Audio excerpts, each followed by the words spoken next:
Hello, everybody. Welcome back to All Our Parts. I am so excited to have my guest here. She is a registered dietitian and recently celebrating 6 years as an Yeah. RD, 4 years in private practice. Michelle Pillepich. So excited to have you. Thank you so much for joining me today. Thank you for having me. I'm so excited to be here. I'm so proud you knew how to pronounce my last name. Amazing start. Was locked in. I was like, I'm gonna get this, You nailed and then it. so I'm excited. So tell us first, what do you do as an RD in private practice? Yes, it's a great question because I feel like a lot of people don't know. A lot of people have never seen an RD. A lot of my clients, on discovery calls, they're like, what is this going to look like? So happy to share. In my practice, mostly work with clients working on recovery from eating disorders or some level of disordered eating or chronic dieting. So it's not exclusively eating disorders. I don't think the diagnosis is important at all. If anything, is frustrating you about your relationship with food, then great. I would love to work with you. It is very similar. It's kind of like therapy for food in a way, in Okay. terms of the logistics and the structure. I meet with clients virtually one-on-one for sessions, usually once a week or every other week. Some clients less frequently as time goes on.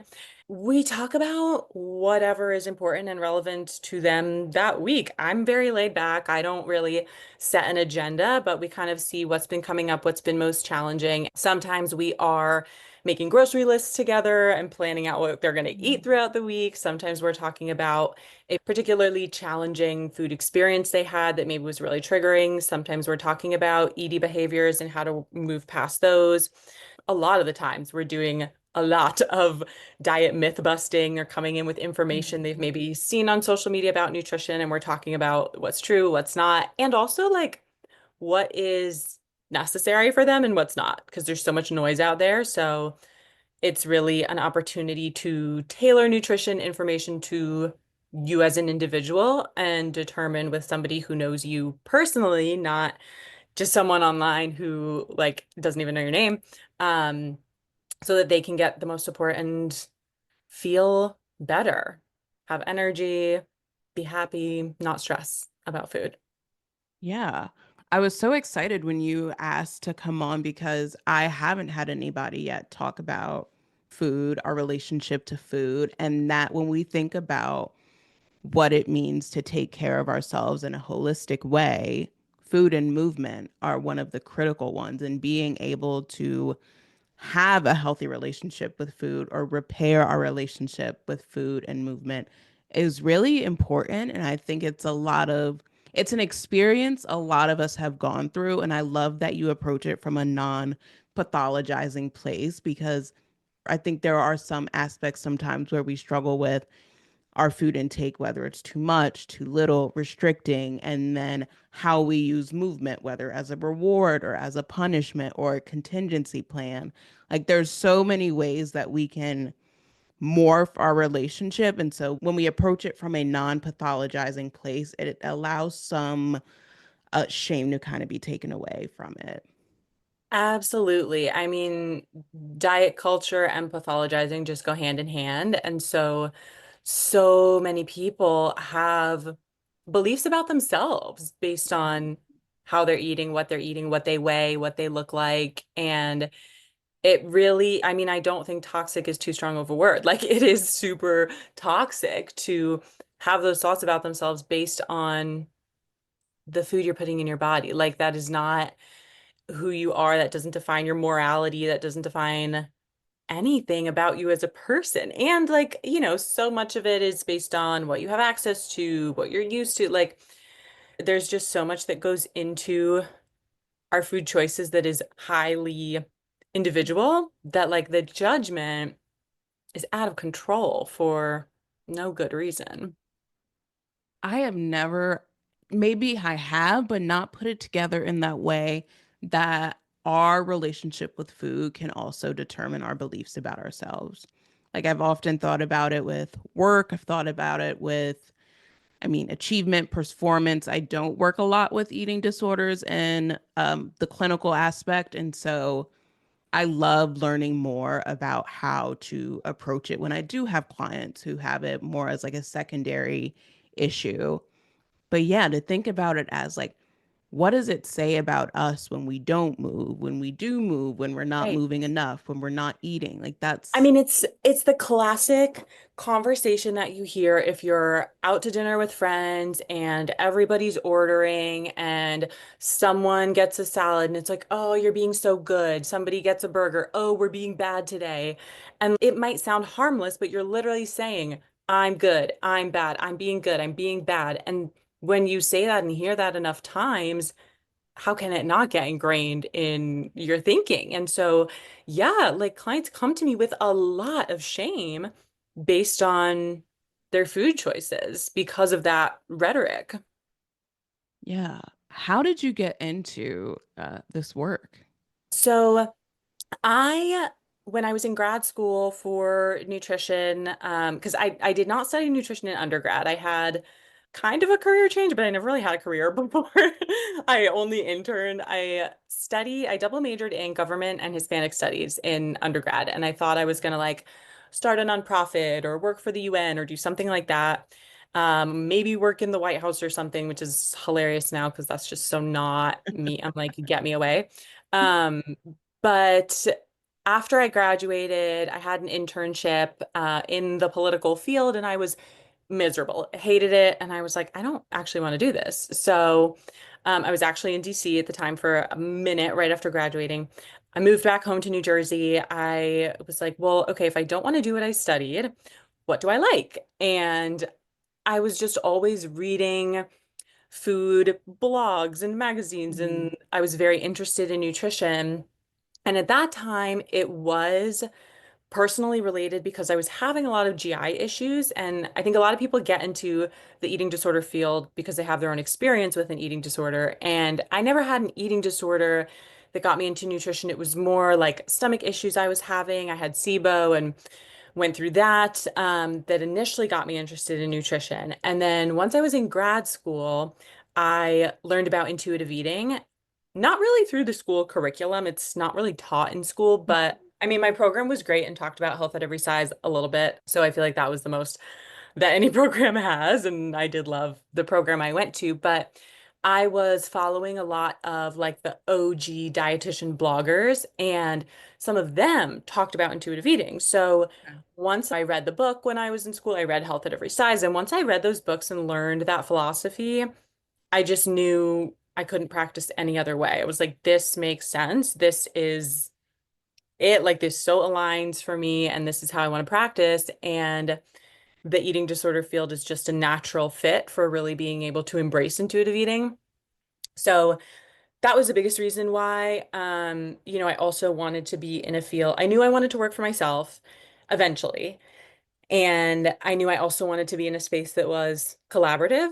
And so that is the eating disorder field. I am always working with therapists, doctors, psychiatrists, other care providers, which is really great. And like while I haven't had an eating disorder, find me one woman, especially who has never struggled with their body image. Like I definitely had my fair share of that, just wanting to change my body, wanting to look different, Mhm. feeling self-conscious, and the mental health aspect, struggling myself with anxiety and depression is relatable as well. So I might not have the thoughts about food that my clients are struggling with, but I can relate to the feelings of anxiety in a different context. So all of that together is what drew me to this field, and I really love it. I love that. So it was pretty much like a pursuit of passion. Absolutely. Yeah, it Was was. it scary? Um, the eating disorders part or the private practice part? I mean, shifting from government to ultimately deciding Yeah. like I want to work for myself in a Yes. based on like I mean this sounds like a very intuitive process to learn to study and figure out how you want to approach this. This is like one opposite ends of the spectrum. Like was it scary to say, you know what, I'm going to leave the thing that I've been studying, going to school for to pursue something that feels more aligned with who I am? Hmm. I am so glad you asked that question because I never really thought about it. And I think it was stressful just in the sense that applying to grad school is stressful. Um, but scary, not really. I was so driven. I just have always been a person who really values doing work that I love. And I Mhm. knew, I am very career driven and I just always knew I wanted to do something I was passionate about. And so if that wasn't happening, I just thought, I'm going to pivot. I'm not going to do this. Like work is such a large part of our lives. Why would I do something that doesn't feel fulfilling? So, and I am like the biggest advocate for everyone else. Anytime my friends are like, "Oh, I don't like my job. I wish I could work for myself." I'm like, "You can make it happen. Like, tell me what you want to do. Let's make a plan. Let's do it." I think I've always been kind of a go-getter in that respect. And so I actually wouldn't say it was scary. I can certainly understand how it would be for many people. And I guess I'm just grateful I didn't have that. I was all for it. So if anyone wants to do this and is scared, like reach out. I'll hype you up. Well, I am admiring the self-trust that you are like you embodied in choosing that and pursuing that and being able to say, I am going to leave something that isn't like fulfilling. The hope is that if I am going to pursue something that I love, that I am interested in, the results will come because I'm going to be putting in the work, putting in the effort. I don't want to stop learning about it. I don't want to stop learning how I can be better at my craft. That ultimately comes when we are passionate about the thing that we are doing. Yes. And I mean, I also love that you said it sounds like an intuitive process. Like, what a parallel. And it totally is. Even just as I personally got more into running, I got my personal trainer certification. I wanted to learn more about exercise so I could really talk more about exercise with my clients. I still specialize in eating disorders, and that is still my niche since the beginning, but I'm shifting and growing in the way that I am personally, and I think that does reflect. And I also am now pursuing more training in the GI and gut health world, which at first, even though that was my experience, it was like that was too close to home. I was like, I don't want to think about that stuff. I didn't like dealing with it. I don't want to do that with clients. But now I feel like, okay, I have enough distance from my own experience that I am really motivated to help clients with it. Just being able to learn new things within the field of nutrition. The world of nutrition is endless. So it is really nice to have opportunity to continue that growth while still doing what I started out wanting to do. Yeah. How do you implement or encourage your clients to implement movement in ways that are beneficial and for wellness versus outcome result oriented reasons? Mhm. That's a great question. Really depends on the person, and especially if they have any disordered eating, it depends on where they're at in that process. So, for somebody who has a history of restriction, is actively restricting, like movement is not the focus until you're eating enough. Mm, Because, we need to be eating enough at baseline for our normal body functions before we add on the stress of exercise. Because people forget exercise is a stressor on your body. It's typically a positive stressor that leads to growth and strength and endurance. But if you're not eating enough, if you're not sleeping enough, if you're sick, if you're overly stressed in other areas of your life, then it becomes a negative stressor and depletes you. And everybody loves the buzzword inflammation. That's going to cause inflammation. Like people don't think about exercise causing inflammation, but it absolutely can if you're not caring for yourself holistically. So that's the first step. I give my clients kind of a 5-point check-in for exercise. Am I eating enough? Am I hydrated? Have I slept? Am I sick or injured? And how is my overall stress? And you want to look at those things before deciding to go do a workout any day. Like we want to make sure all that is in check. So, caring for yourself physically with those baseline needs is number one. And then looking at both intentions and enjoyment. Mm. So when you are engaging in exercise, movement, any kind of activity, are you doing something you hate because you feel like you have to in order to look a certain way? Or are you doing something you love to help you feel the way you want to feel? So it's shifting from, and this is how I describe intuitive eating in general, shifting away from external rules towards internal guidance, like not listening to what everybody's telling you to do, listening to your body's guidance. Because you can be an active, healthy, fit, strong person without ever setting foot in a gym. So if you Mm. hate the gym, like don't go to the gym. Hmm.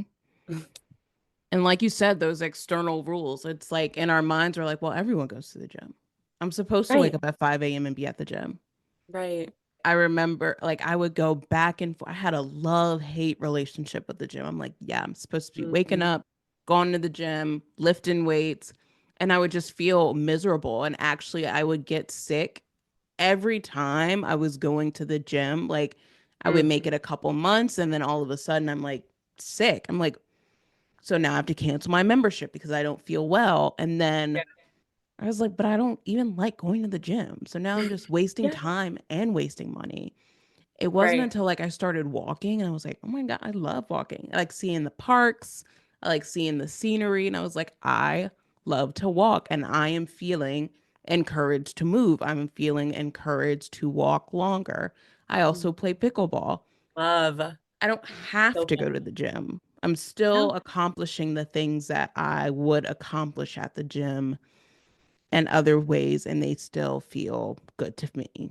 Yes. And those things are enough. Like so many people tell me, well, I went for a walk, but like that's not enough. That's not a workout. I didn't do enough today. No, you did. Like the goals for activity from the American Heart Association to have good heart health is to get, oh my gosh, now I'm going to forget it. I think it's 150 minutes per week. Yeah, 150 minutes a week of moderate Okay. cardiovascular activity. Brisk walking falls into that category. So that is 30 minutes, 5 days a week of walking to achieve your heart health goals. So, it doesn't have to be I am killing myself in the gym for an hour, sweating as much as possible. You can do a brisk walk and maybe not even sweat, depending on the weather, and still be really putting in Mm. great effort into your health. And that can be like walking to the store, walking with your friend. It can be social. Mm. Like, there's also, I think, this idea of fitness as like a solitary punishment activity. And if it's not hard and if it's not miserable, then I'm not really getting what I need to get out of it. But if it is hard and miserable, that is a recipe for burnout and not having longevity. And the most important thing for our actual Mhm. wellness is to be consistently, sustainably active. And it goes back, as I'm listening to you, I'm thinking about it goes back to those beliefs about ourselves. Like, what does it say about me that I'm just walking? If I'm Yes. just doing pickleball, twice a week, I'm just taking a stroll around the park, walking my dog. What does that say about me? And so Right. part of, I guess, shifting our relationship to movement is also shifting our beliefs about ourselves with movement. We don't need to be doing hit cardio. I love seeing the badminton training videos on TikTok. Like we do Oh yeah. not we don't Right. need to do that to sustain like healthy like practices.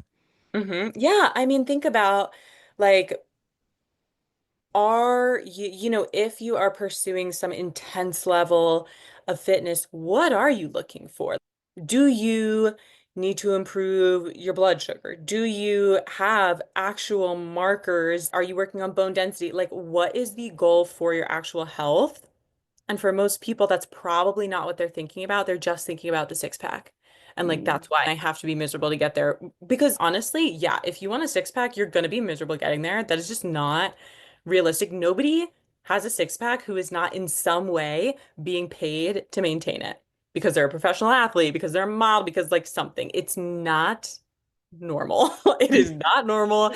I don't have a six pack. I've never had one. I don't know a single person in my real life who has one or ever has. And I know many fit strong people. Like that is just not normal. As you're talking, I'm thinking about, so long story short, I was diagnosed with rheumatoid arthritis like in 2020, like during COVID. I was so sick, had to get all this blood work done. And when I would feel better, because I felt so much guilt about having to like really rest, I would jump right into hit workout. Mm. Where'd that leave me? In pain, Yeah. miserable. So when you say like inflammation, I'm like, yeah, felt it. I like couldn't get up for a week, but then I'd go right back to doing the hit workout because I'm like, I need to compensate for the Right. the rest that my body very well needed, that it was requiring. And then I was like, well, I need to stop doing hit workouts.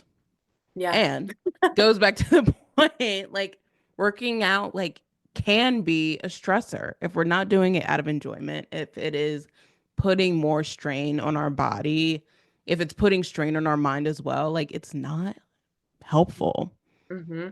And there's this idea that I have to do it to earn my food. And if I am going to rest for a significant amount of time, I need to make sure I'm eating less. And, this is a conversation I have literally daily with clients. And I get it, right? Like that's the message that's out there. We grew up with those magazine graphics of like one cupcake equals a zillion hours on the treadmill. Like that is so messed up. And the truth is, we do not need to restrict when we're resting. We need to meet our basic needs, which is 3 meals a day, one snack at minimum, like eating every 3 to 4 hours throughout the entire day, maintaining your blood sugar, all of those things. And then we only need to add more to support the exercise when we're exercising. We do not need to intentionally restrict when we're Mhm. not exercising because we also have to remember our body uses a lot of energy, energy being synonymous with calories. We Mhm. use a lot for all of the intricate processes and functions that are happening in our body every single day. And our basal metabolic rate, the number of calories we burn at baseline just to stay alive, that is the majority of our calories per day that we're burning and that we need to intake. And that baseline doesn't include any movement. So the walk with your dog, okay, that adds to calorie burn. The however much time you spend folding laundry, that adds to calorie burn. Standing at the kitchen cooking, that adds to calorie burn. Like we only think about sweat as movement Mhm. and all physical activity. I think the best thing you can do for your mindset with exercise is to shift away from like workouts and exercise and really think inclusive of physical activity. Mhm.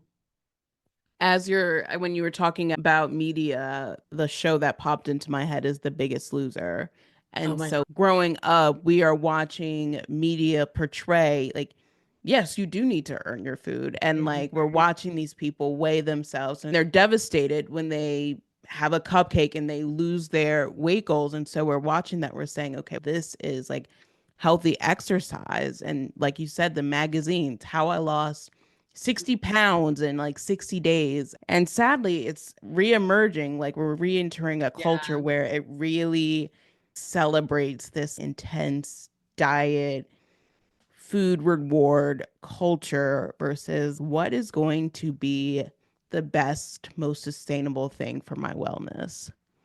Right, sustainable because yes, we see the headlines, how I lost 60 pounds in 60 days. We never see the headline, I gained it all back and more Mhm. in the same amount of time. And then I increased my set point weight and now I'm going to be in a bigger body, or I'm going to continue weight cycling, which is worse for your health than consistently being at a higher weight. So there's so much nuance that is missed. Yeah. We think about, yay, I can lose this weight quickly, but sometimes we lose sight of the fact like it's going to come back 2 times and we haven't fixed our relationship to anything. We haven't fixed the relationship to ourselves. We haven't healed our relationship to food. We haven't healed our relationship to movement. We simply slapped a band-aid on it and hope for the best.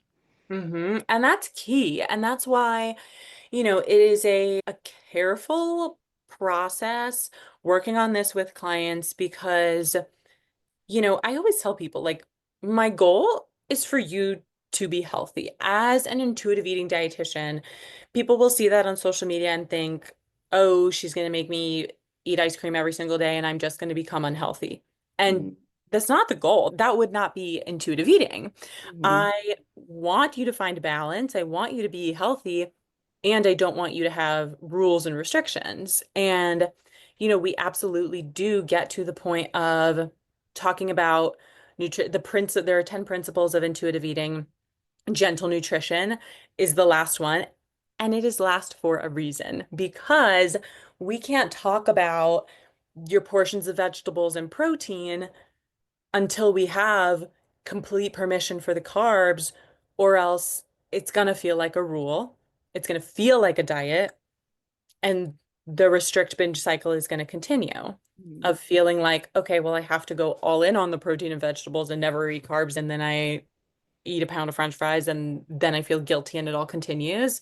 So, people can feel frustrated in the early stages of intuitive eating, feeling like, well, I'm only going to gain weight, or this isn't working, or I don't feel healthy, or like I still want to eat a lot of this food. I don't understand. And we're just not used to playing the long game. We're used to those quick fix diets. Mm-hmm. And so I always tell people it's normal. Like when I have someone who's telling me, oh my God, I'm having all this success in like a month, it makes me nervous because I'm like, wait, wait, wait, we're not touching on everything here. You need to work on the mindset and the permission and the freedom before we get into the nuance of balanced nutrition, really focusing on what's nutrient dense because it has to be approached in the right way. Yeah. And I think so many of us don't know areas that we can improve in because we don't fall into typical eating disorder categories. And so we Mhm. don't know we could use support. And I say, be Yes. because I'm still learning how to form a healthy relationship with food and movement. And because I didn't fall into a specific eating disorder category, I did not know that there could be more improvements made in how I approached food and how I thought about food, and times I was restricting or times I was binging. But as we learn the language and we continue to inform ourselves on what is intuitive eating, what intuitive movement is, we can all like build more sustainable relationships around like these areas, which will also help us build a more sustainable relationship to ourselves. Totally. And like support the future generations too, like we don't want to be the almond moms of the future. No almond moms. We want No. moderate, balanced wellness girlies. Yes. What did I hear? I saw on TikTok or something like, my mom's not an almond mom, she's a butter mom. I was like, oh, nice. But yeah, people don't learn these things. And it is unfortunate that, nobody thinks they're sick enough to get help. Nobody thinks they have a real problem or whatever. Lots of error quotes around this because, like I said in the very beginning, the diagnosis doesn't matter. I don't care if someone has a diagnosed ED or not. If there is anything that is frustrating about your relationship with food, even if there's not, like check in, we'll have a chat. Even people who, just want general nutrition guidance who I've seen have said, "Oh my God, this is like so helpful. I never learned this. It's so nice to just have a balanced, realistic framework of how to eat." It sounds so basic, and I think people feel a bit of embarrassment of like, "Oh my gosh, I don't know how to eat," but literally who teaches us? Yeah. Nobody. Like I went and got a master's degree in this. Like it's not embarrassing. And I think everyone can benefit from checking in with their relationship to food. We learn the little triangle and Yeah. essentially and The food pyramid. where Yeah. fruits and veggies are at the bottom and then sugars are at the top. Yep. And it's like, 5 to 7 and then 1 to 3. And then the grand scheme of things, I like think about that pyramid. I'm like, what the fuck does that mean? Like, what does Right. one fruit a day mean? Is that truly sustainable? Is that healthy? Like, what is the adult version of the food pyramid? Right. And like then, we outgrow the food pyramid and we enter Instagram and TikTok and it's like, oh shit, what's happening? And Hmm. then it goes to the other extreme where, oh, now the vegetables are bad. Now a banana has too much sugar. Now, potatoes are the worst thing I can eat. Like, oh my goodness, I've heard the craziest thing. I've heard that somebody's out there saying carrots are too high in sugar. And I always tell people when we get to the point of demonizing fruits and vegetables, like run as far away as you possibly can. Mute, block, delete. Like that is Mhm. the biggest red flag. Fruits and vegetables are fruits and vegetables. Eat them, enjoy them. Like, do not stress about a banana. I love bananas. Yeah, I mean, they're so good.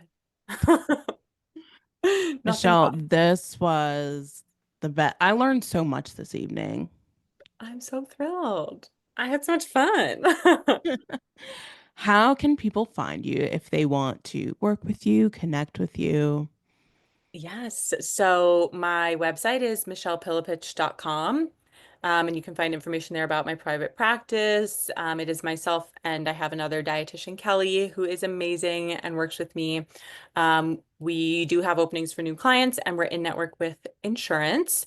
So we can check your insurance benefits for you. On Instagram, I'm Michelle Pillepich Nutrition, Michelle Pillepich on TikTok. And those are the ways to find me. And everything will be linked in the description. And as a closer, I am asking all of my guests this season, what is your commitment to yourself for 2025? My commitment to myself is more self-compassion. I know I need a good dose of that. I love it. Michelle, thank you so much for joining me today. Thank you.